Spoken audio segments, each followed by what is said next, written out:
Ang tanong sa atin ni Bochok Guillermo is, normal ba na hindi siya tumitigas kapag hindi daw akit or L ang isang panty ng babae? Ayan.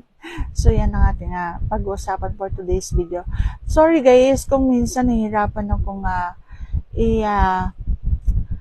sabihin kung ano yung mga term na sinasabi nyo guys, kasi maigpit po kasi, may rules po talaga kasi si YouTube, and minsan hindi makalusot yung mga sinasabi ko. So, sayang naman yung video kung i-delete ko lang. So, kaya kailangan na pabaguhin ko minsan yung term. And, sana guys, kung mag-comment kayo, medyo ganda-gandahan nyo naman yung term para pareho naman tayong hindi mahirapan i-video yung or i-vlog yung mga katanungan ninyo. Sa mga hindi ko nasasagot na sobrang masyadong yung inyong mga tanong, so sorry naman guys, okay? At sa mga natabunan na or hindi na nasagot, please chat ulit or paki-comment ulit dito sa YouTube, or kung nahihiya kayo, pwede kayong mag-message sa akin or mag-chat sa aking Facebook page. Ayan. Ang aking Facebook page guys is Aika J Vlogs din po. Ayan. So, back to our topic. Normal nga ba ito sa isang lalaki na hindi nagkakaroon ng katigasan kapag hindi ang isang panty ng babae? Ayan. So, pag-uusapan natin yan. Interesado ka bang malaman kung ano ang aking kasagutan? Please keep on watching para bago yan. Kung bago ka pa lang sa akin channel, please consider to like this video and subscribe my channel. Para sa akin guys, normal yon.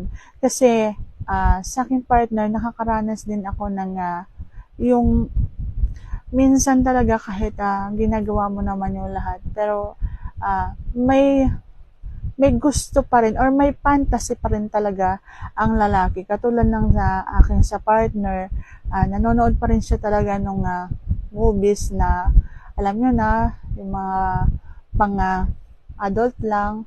So, yun talaga yung pampadagdag, yung fantasy niya ba, pampadagdag lang. And minsan, kaya marami akong mga 90s kasi trip din niya yun. So, may mga ganun talagang lalaki na trip niyang nakakadagdag ng L yung kasuotan ng isang babae. Hindi lang yung simpleng pambahay lang, simpleng damit lang, ayun na. So, huhubarin na naman yan. Okay? So, may ganun talagang lalaki na kailangan is nakapostura ka. Minsan kailangan mo pa mag-costume na ala anime. So, may mga fantasy talaga ang mga lalaking ganon. So, hindi na yon bago para sa aking pandinig. Hindi na bago yun sa aking paningin. Okay? So, nakakaranas ako niyan. And, I take it as normal. Ayan, normal talaga yan. Kasi ako bilang ako isang babae, may fantasy din talaga ako na hindi ko nga lang magawa-gawa. So, ang fantasy ko is yung nakagapos at nakapiring, yung bang ako lahat. At meron din ako panglatigo ba? So, mga ganon. Torturan ang ganap. Ayan. So, yun talaga yung minsan masarap din gawin yung mga bagay-bagay na pinapantasi mo. Nakakadagdag ng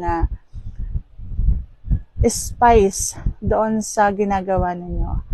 At ang sagot ko is yes, normal yon para sa akin. Hindi ko lang alam para sa iba. At yan lang aking masasagot for today's video. And if you like this video, please consider to like this video and subscribe my channel. Thank you for watching. See you on my next vlog.